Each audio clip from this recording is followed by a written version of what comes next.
আসসালামু আলাইকুম। আমি সবসময় চেষ্টা করেছি আমার নিজের এলাকার মানুষের কষ্ট, সংগ্রাম, জীবনযাপন, বিশেষ করে আমাদের কৃষক ভাইদের জীবন, তাদের না বলা কথাগুলো, তাদের হাসি কান্নার মুহূর্তগুলো তুলে ধরতে। কিন্তু আমি এবার এই কাজটাকে শুধু আমার গ্রামের মধ্যে সীমাবদ্ধ রাখতে চাই না। আমি চাই এই কণ্ঠস্বর ছড়িয়ে পড়ুক সারা দেশে। আমাদের সমাজে অনেকে আছেন যারা নিজের লাভের চিন্তা না করে নিঃস্বার্থে গ্রামের, এলাকার, এমনকি দেশের জন্য কাজ করে যাচ্ছেন। তাদের এই মানবিক কাজগুলো আমি তুলে ধরতে চাই, যাতে সবাই জানে এই সমাজ এখনো ভালো মানুষে পূর্ণ। আপনাদের ভালোবাসা ও সাপোর্টের জন্য আমি চিরকৃতজ্ঞ। শুরুর দিনগুলো কখনো ভাবিনি আমার গ্রামের মানুষ, আমার আশেপাশে মানুষ আমাকে এভাবে সাপোর্ট করবে, ভালোবাসবে। এটা আমাকে শিখিয়েছে ভালো কাজ করলে মানুষ পাশে আসে, আর যারা মানুষের জন্য কাজ করে মানুষ তাদের পাশে দাঁড়ায়। এবার আমি আপনাদের কাছ থেকে একটি অনুরোধ চাই।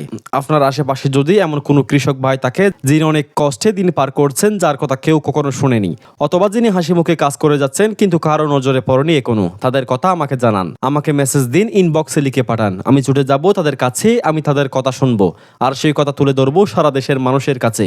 আমার ভিডিওর মাধ্যমে তারা পৌঁছাবে লাখো মানুষের হৃদয়ে। আমি হয়তো টাকা দিয়ে কাউকে সাহায্য করতে পারবো না, কিন্তু আমি পারবো তাদের কণ্ঠস্বর হয়ে উঠতে, তাদের জীবনের কঠিন বাস্তবতা, কঠিন গল্প আর সমাজের নিঃস্বার্থ মানবিক কাজগুলোকে তুলে ধরতে।